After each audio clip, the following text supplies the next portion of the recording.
السلام علیکم ناظرین و سامعین، آج میں آپ کو ایک دکھی عورت کی سچی کہانی سنانے جا رہی ہوں جس کو اس کے شوہر کی محبت نہ ملی اور اس کی اپنی دوست نے اس کا گھر اجاڑ دیا۔ اسی طرح کی سبق آموز کہانیاں سننے کے لیے ہمارے چینل سے دا وائس کو سبسکرائب کریں اور بیل کو اس کے ساتھ ہی پریس کریں۔ ربیہ سہیلیوں کے جھرمٹ میں بیٹھی ہوئی بہت خوش دکھائی دے رہی تھی۔ پارلر والی لڑکی اس کے ہاتھوں میں مہندی رچا رہی تھی۔ ربیہ کو سہیلیوں میں بیٹھا دیکھ کر لگ رہا تھا جیسے چاند ستاروں کے جھرمٹ میں بیٹھا مسکرا رہا ہے۔ سہیلیوں کی چہکار، ڈھولک کی تھاپ اور ناچ گانے نے ہر طرف خوشیوں کے رنگ بکھیر دیے تھے۔ سبھی چہرے خوشی سے دمک رہے تھے۔ ربیہ کی ماں رخشی خوشی سے پھولے نہیں سما رہی تھی۔ وہ بار بار آسمان کی طرف دیکھ کر رب تعالیٰ کا شکر ادا کر رہی تھی کہ بیٹی کے لیے ایک اچھے اور کھاتے پیتے گھرانے کا رشتہ مل گیا ہے۔ ادھر ربیہ کے والد وقار صاحب شادی کے انتظامات دیکھ رہے تھے تاکہ مہمانوں کو کسی چیز کی کمی نہ رہ جائے۔ یوں تو وقار صاحب ایک تنخواہ دار آدمی تھے، مگر چونکہ ربیہ ان کی اکلوتی اولاد تھی اور سمدھیانہ کافی امیر تھا، اسی لیے انہوں نے قرض اٹھا کر اپنی حیثیت سے بھی زیادہ انتظام کیا تھا شادی کا۔ سبھی رشتہ دار ان کو بیٹی کی شادی کی مبارکباد دے رہے تھے۔ اتنے میں دولہا والے آ گئے۔ رخشی اور وقار نے بیٹی کے سسرالیوں کا والہانہ استقبال کیا۔ ربیہ کی سسرال زیادہ بڑی نہیں تھی۔ ساس سسر اور نندے بہت خوش مزاج دکھتے تھے۔ ربیہ کی ساس ربیہ کے حس اور نرم مزاجی سے بہت متاثر ہوئی تھی۔ یہی وجہ تھی کہ وہ ایک مڈل گھرانے کے ساتھ رشتہ داری کر رہی تھی۔ یوں تو ربیہ کی بہت ساری سہیلیاں تھیں، مگر مایا کو وہ اپنی بہن سمجھتی تھی۔ دونوں میں بے حد پیار تھا۔ دونوں ایک دوسرے سے کچھ بھی نہیں چھپاتی تھی۔ اسی لیے اس نے اپنی سہیلی کی شادی کی ہر رسم میں بڑھ چڑھ کر حصہ لیا۔ جب وہ پارلر سے تیار ہو کر ہال میں آ گئی تو دولہا والے آ چکے تھے۔ شہریار نے جب اپنی دلہن کو دیکھا تو اس کی آنکھیں پھٹی کی پھٹی رہ گئی۔ کچھ دیر کے لیے آنکھیں جھپکنا ہی بھول گیا۔ اس کے ایک دوست نے سرگوشی کی، ارے یار یہ تو جنت کی حور ہے، شہری تو بہت لکی ہے یار۔ دوسرا بولا، قیامت ہے یار، میرے تو ہوش اڑ گئے، شہری کہاں سے ڈھونڈا ہے یہ کوہ نور، کاش میری بھی ایسی قسمت کھل جائے۔ شہریار دوستوں کی باتیں سن کر خوش ہو رہا تھا اور اس کی گردن میں فخریہ تناؤ آ گیا تھا۔ دودھ پلائی کی رسم میں جب شہریار نے مایا کو 20,000 روپے دیے تو وہ چہک کر بولی، دولہا بھائی، میری سہیلی چاند کا ٹکڑا ہے، اب چاند پہلو میں بیٹھا ہو تو اتنے پیسے بہت کم لگتے ہیں۔ شہری کھلکھلا کر ہنس پڑا جیسے اس کو مایا کا یہ انداز پسند آ رہا ہے۔ سسرالیوں نے ربیہ کا اس کے گھر میں بہت پرجوش طریقے سے ویلکم کیا۔ رسموں سے فارغ ہونے کے بعد نندوں نے ربیہ کو اس کے کمرے میں پہنچا دیا اور خود رخصت ہو گئی۔ کمرے میں آتے ہی اس کی سانسیں تازہ گلابوں کی خوشبو سے مہک اٹھی۔ پورے کمرے کو تازہ پھولوں سے سجایا گیا تھا۔ ربیہ اپنے ارمانوں کی سیج پر بیٹھ کر شہری کا انتظار کرنے لگی۔ شہری جب دوستوں کو رخصت کر کے کمرے میں آیا تو حسن کے اس مجسمے کو سیج پہ بیٹھا دیکھ کر اسے تکتا رہ گیا۔ ربیہ شہری کو یوں مبہوت دیکھ کر ہنس پڑی۔ ربیہ خود کو دنیا کی خوش قسمت ترین لڑکی سمجھنے لگی، اور کیوں نہ سمجھتی، ایک خوبصورت شوہر، بنگلہ، گاڑی اور پیار کرنے والا سسرال سب ہی تو اس نے پا لیا تھا۔ اور پھر وہ اپنے شوہر کے ساتھ والدین کی دعائیں لے کر گھومنے چلے گئے۔ جب وہ 15 دن کے لیے یورپ جا رہی تھی ہنی مون منانے تو مایا بھی ایئرپورٹ پر آئی تھی، لیکن اس کا چہرہ کچھ اداس سا تھا اور وہ نہ جانے کیوں اس کے شوہر کو تکے جا رہی تھی۔ ربیہ تو اس وقت اپنے شوہر کی محبت میں کھوئی ہوئی تھی تو پہچان نہ سکی کہ مایا آخر کیا سوچ رہی ہے، اور پھر وہ الوداع ہو کر اپنے شوہر کے ساتھ یورپ کی پرکیف اور رنگین فضاؤں میں کھو گئی۔ دونوں نے خوب سیر سپاٹے کیے، رنگ برنگے کھانوں اور جگہوں سے لطف اندوز ہوئے۔ کبھی دونوں شاپنگ کرنے نکل جاتے، کبھی ساحل سمندر کے رومانٹک ماحول میں جا بیٹھتے۔ وہاں ہر وقت ان کے لبوں پر یہی گیت چل رہا تھا کہ ہم دونوں ایک دوسرے کی قربت میں کتنے خوش ہیں۔ ربیہ اپنے شوہر کی قربت کو پا کر سحر میں جکڑی ہوئی تھی۔ وہ خود کو خوابوں کی جنت میں محسوس کرنے لگی۔ کچھ دن تو ہنسی خوشی گزر گئے، مگر اب یہ ہونے لگا کہ ربیہ سارا دن بیٹھ کر شوہر کی واپسی کا انتظار کرتی اور اس کی پسند کے کھانے بناتی۔ پہل تو روٹین ٹھیک رہی، مگر جلد ہی شیری بیوی سے دور ہونے لگا۔ اکثر راتوں کو دیر سے گھر آتا اور ربیہ انتظار میں بھوکی سو جاتی۔ اب وہ جب بھی شیری سے گھر دیر سے آنے کی وجہ پوچھتی تو وہ کبھی بہانہ کرتا اور کبھی کوئی اور بہانہ۔ اس کے رویے سے بیزاری صاف جھلکتی تھی۔ بار بار کی تکرار سے وہ خود بھی تنگ آ چکی تھی۔ جب اس نے دیکھا کہ شوہر پر کوئی اثر نہیں ہو رہا تو اس نے بھی خود کو مصروف رکھنے کی کوشش شروع کر دی۔ کبھی وہ اپنے ماں باپ کے گھر چلے جاتی اور کبھی اپنی کسی سہیلی کے ساتھ۔ کافی دنوں سے اس کی سہیلی مایا کا کچھ اتا پتا نہیں تھا۔ لگتا تھا وہ شہر سے باہر جا چکی ہے۔ اس کو حیرت ہوتی تھی کہ اس کی دوست مایا اس کو بغیر بتائے کہیں اور کیسے جا سکتی ہے۔ اس کی دوست تو اس کو ہر بات کی خبر دیتی تھی۔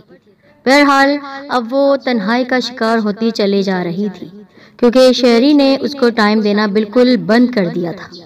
لیکن اچانک یہ کیا ہوا کہ مایا ربیہ کے گھر آ گئی اور اس کو پیسے میں کھیلتا دیکھ کر وہ حیرت زدہ ہو گئی۔ کہنے لگی، تم تو بہت لکی ہو، میرے لیے بھی اپنے شوہر شہری جیسا امیر اور خوبرو لڑکا ڈھونڈو نا۔ مایا کی باتوں پر وہ مسکرا کر خاموش ہو گئی۔ رکشی اور وقار صاحب بھی بیٹی کی زندگی سے بہت خوش تھے۔ اس بات سے انجان تھے کہ بیٹی خوش دکھتی ہے مگر خوش ہے نہیں۔ ربیہ نے بظاہر شہری سے کچھ نہیں پوچھا، مگر شوہر کا ایک خوبصورت بیوی سے یوں دور ہوتے جانا اور مہینوں شہر سے باہر رہنا اس کے لیے سوالیہ نشان بن چکا تھا۔ ربیہ ایک شوہر پرست بیوی تھی اور شہری سے بہت محبت کرتی تھی۔ وہ لاکھ کوشش کے باوجود بھی شہری کے اس بدلے ہوئے رویے کو بھول نہیں پاتی تھی۔ شہریار کبھی بزنس میٹنگ کے لیے دوسرے شہر چلے جاتا اور کبھی بیرون ملک چلا جاتا اور وہ تنہائی کی سولی پر لٹکی رہتی۔ ابھی دن ہی کتنے ہوئے تھے ان کی شادی کو، صرف 2 مہینے کی مدت میں کوئی اپنی خوبصورت حسین جوان بیوی سے ایسے بیزار ہو جائے، یہ تو بہت ایب نارمل سی بات لگتی ہے۔ اور اب تو ربیہ کو مایا کے اس رویے سے بھی الجھن ہونے لگی تھی۔ اس کی اتنی قریبی سہیلی جس نے اس کو بتایا تک نہیں کہ وہ دوسرے شہر جا چکی ہے، اور یہاں تک کہ اس نے اس کو فون کرنا بھی بند کر دیا تھا۔ کچھ پل کے لیے وہ اس کے پاس آئی تھی اور اس کے پاس بیٹھ کر چلی گئی تھی۔ وہ الجھی ہوئی تھی، کبھی اپنے شوہر میں اور کبھی اپنی سہیلی میں۔ ایک دن ربیہ اپنی امی کے گھر سے واپس آ رہی تھی۔ راستے میں ٹریفک جام تھا اور اسے بھوک لگنے لگی۔ اس نے ڈرائیور سے کسی ہوٹل کی طرف گاڑی موڑ لینے کے لیے کہا۔ ڈرائیور بولا، باجی اس ایریا میں ایک ہی ہوٹل ہے اور اس کی شہرت بھی کچھ اچھی نہیں ہے۔ ربیہ نے کہا، کوئی بات نہیں، مجھے بہت بھوک لگ رہی ہے، چلو وہیں چلتے ہیں۔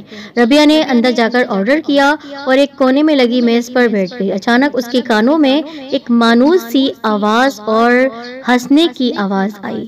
اس کے ساتھ ہی ایک عورت کی آواز بھی آئی اور وہ عورت اس کی جانب پہچانی تھی۔ اس کے دل کی دھڑکن بڑھنے لگی۔ اس نے غصے سے اپنی آنکھیں اور مٹھیاں بھینچ لی، مگر جب اس نے پلٹ کر پیچھے دیکھا تو وہاں کوئی نہیں تھا۔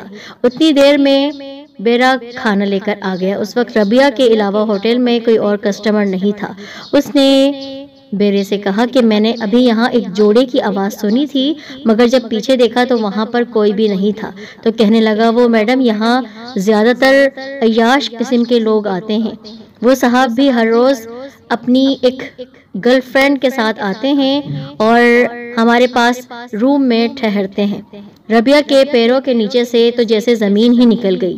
ربیہ نے اسے 500 کا نوٹ دے کر کہا کہ اس شخص کا نام بتاؤ اور اس کا پتہ بھی بتاؤ، اور جو لڑکی اس کے ساتھ تھی اس کی بھی مجھے پوری معلومات چاہیے۔ اور جب ویٹر نے اس شخص کا نام ربیہ کو بتایا تو وہ بکھر گئی ٹوٹ کر۔ زمین تو اس کے پیروں سے پہلے ہی نکل چکی تھی۔ وہ نام کسی اور کا نہیں بلکہ اس کے شوہر شہریار کا تھا۔ لڑکی کا نام ویٹر نہ بتا سکا۔ ابھی ربیہ ویٹر سے بات کر ہی رہی تھی کہ اس نے شہریار کو اسی لڑکی کے ساتھ دیکھا، لیکن بدقسمتی یہ تھی کہ اس لڑکی کا چہرہ وہ دیکھ نہ پائی۔ ربیہ جھٹ سے دروازے سے باہر پہنچی تو اس نے شہری کو گاڑی میں بیٹھتے ہوئے دیکھا اس لڑکی کے ساتھ۔ سارے راستے وہ گاڑی میں گمسم بیٹھی رہی، دماغ میں سوالات کی آندھیاں چلنے لگی۔ گھر پہنچ کر بھی وہ ادھر ادھر ٹہلتی رہی مگر اسے کسی پل سکون نہ آیا۔ شہری کے گھر آتے ہی جھگڑا شروع ہو گیا۔ پہلے تو وہ صاف مکر گیا، جھوٹ کہنے لگا، پھر بولا میری زندگی میں دخل اندازی مت کرو، اپنے کام سے کام رکھو، اگر زیادہ اکڑ دکھانے کی کوشش کی تو طلاق دے کر تمہارے والدین کے گھر بھیج دوں گا۔ ربیہ نے مایا کو سارا قصہ سنا دیا تو اس نے کہا کہ تم اپنی امی سے بات کرو، مگر وہ ماں باپ کو دکھی نہیں کرنا چاہتی تھی۔ ربیہ نے مایا سے گزارش کی، کیا تم مجھ سے ملنے آ سکتی ہو؟ تو مایا کہنے لگی، نہیں ربیہ، میں ابھی شہر میں نہیں ہوں، تم تو جانتی ہو میں نوکری کے سلسلے میں شہر سے باہر ہوں اور فوراً تو تم سے ملنے نہیں آ سکتی ہوں۔ ربیہ کو بہت دکھ ہوا، اس وقت اس کے ساتھ اس کا کوئی ساتھی اس کا غم گسار نہیں تھا اور اس کی دوست اس طرح بدل جائے گی وہ سوچ بھی نہیں سکتی تھی۔ اگر وہ آ نہیں سکتی تھی تو کم از کم کال پر فون پر اس سے بات تو کر سکتی تھی۔ ایک دن ربیہ کی طبیعت خراب ہو گئی۔ ڈرائیور سے اس نے کہا کہ مجھے ڈاکٹر کے پاس لے چلو۔ جب ڈاکٹر سے ملنے کے بعد وہ واپس آ رہی تھی گھر میں تو ٹریفک سگنل میں جب اس کی گاڑی رکی تو اس نے شہریار کو گاڑی میں دیکھا کسی اور لڑکی کے ساتھ، اور یہ یقیناً وہی لڑکی تھی جو اس دن ہوٹل میں شہریار کے ساتھ نکل رہی تھی۔ اس نے سوچ لیا کہ آج تو میں ان دونوں کو رنگے ہاتھوں پکڑوں گی۔ اس نے ڈرائیور سے کہا کہ یہ جو گاڑی جا رہی ہے لال رنگ کی، اس کے پیچھے پیچھے چلو۔ شہریار کی گاڑی جا کر شہر کے ایک بہت بڑے ہوٹل میں رکی، اور وہ کوئی عام ہوٹل نہیں تھا بلکہ بڑے بڑے بزنس مین وہاں پر ٹھہرتے تھے۔ ربیہ نے ریسیپشن پر جا کر پتہ کیا تو اسے معلوم ہوا کہ شہریار کے نام 2 دن کے لیے کمرہ نمبر 20 بک ہے۔ ربیہ نے اس آدمی کو 1000 کا نوٹ دیا اور اوپر چلی گئی۔ اب اس سے پہلے کہ وہ دروازے پر دستک دیتی، دروازے کو نوک کرتی، وہ گھبرا بھی رہی تھی، ڈر بھی رہی تھی کہ نہ جانے اس کمرے میں شہریار ہوگا بھی یا نہیں، ہو سکتا ہے میری آنکھوں کا دھوکہ ہو، لیکن نہیں، ایسا نہیں ہو سکتا ہے۔ ڈرتے ڈرتے اس نے دروازے پر دستک دی تو 2 منٹ کے بعد دروازہ کھل گیا۔ وہاں پر کوئی اور شخص نہیں بلکہ اس کا اپنا شوہر شہریار تھا جو شراب کے نشے میں ڈوبا ہوا تھا۔ ربیہ نے پیچھے دیکھا تو یہ کیا؟ وہ جو لڑکی اس کے پیچھے کھڑی ہوئی تھی وہ کوئی اجنبی لڑکی نہیں تھی بلکہ اس کی اپنی دوست مایا تھی۔ مایا، تم یہاں پر؟ تم تو کہہ رہی تھی میں شہر سے باہر ہوں، تم یہاں پر شہریار کے ساتھ کیا کر رہی ہو؟ کیا مطلب کیا کر رہی ہو؟ جو ایک محبوبہ اپنے محبوب کے ساتھ کرتی ہے، یہ میرا شوہر ہے، کیا تمہیں اس بات کا اندازہ نہیں ہے؟ تم ہی تو شریک ہوئی تھی ہماری شادی میں۔ ہاں، تمہاری شادی میں شریک ہوئی تھی میں، لیکن اسی دن سے تمہارا شوہر میرے جال میں پھنس گیا تھا، میری محبت میں پھنس گیا تھا۔ وہ تو صرف تمہارے ساتھ رشتہ جوڑ رہا تھا، لیکن اس کا میرے ساتھ اسی وقت سے ایک ایسا رشتہ قائم ہو چکا تھا جو محبت کرنے والوں کے درمیان ہوتا ہے۔ یہ تم سے محبت نہیں کرتا ہے بلکہ صرف ٹائم پاس کر رہا تھا۔ مجھے دیکھو میں کتنی ایکٹیو ہوں، مجھے دیکھو میں کتنی سوشل ہوں، تم تو بالکل گھریلو عورت ہو۔ شہریار کو تم سے چڑ ہے، اسی لیے یہ اپنے راتیں اپنے دن میرے ساتھ گزارتا ہے۔ تم بہت بری ہو، مجھے یقین نہیں آ رہا میری بیسٹ فرینڈ جو بچپن سے میرے ساتھ ہے وہ میرے ساتھ ایسا کرے گی، میرے شوہر کو مجھ سے چھین لے گی۔ میرا شوہر مجھ سے محبت نہیں کرتا، اس بات کا غم نہیں ہے، لیکن میری اپنی سہیلی نے میرے ساتھ یہ دھوکہ کیا، فریب کیا، اب یہ بات مجھے توڑ رہی ہے۔ اور شہریار، تم تو اتنے بد کردار ہو کہ تم نے تو اپنی بیوی کے پیٹھ پیچھے اس کو دھوکہ دیا ہے، نکاح کے لفظ کو پامال کیا ہے۔ کیوں تم نے مجھ سے شادی کی جب تم کو اس طرح عیاشی کرنی تھی میری اپنی دوست کے ساتھ؟ اسی وقت شہریار بھڑک اٹھا، ٹھیک ہے، اگر تمہیں منظور نہیں ہے میرے ساتھ رہنا تو اسی وقت تم کو طلاق دیتا ہوں، اور اس نے 3 طلاقیں اسے دے دی۔ ربیہ وہیں پر گر گئی، پھوٹ پھوٹ کر رونے لگی، یہ کیا ہو گیا میرے ساتھ؟ میں تو اپنی قسمت پر ناز کر رہی تھی کہ مجھے ایسا شوہر ملا ہے، ایسی سہیلی ملی ہے، ان دونوں نے مل کر میرا سب کچھ اجاڑ دیا۔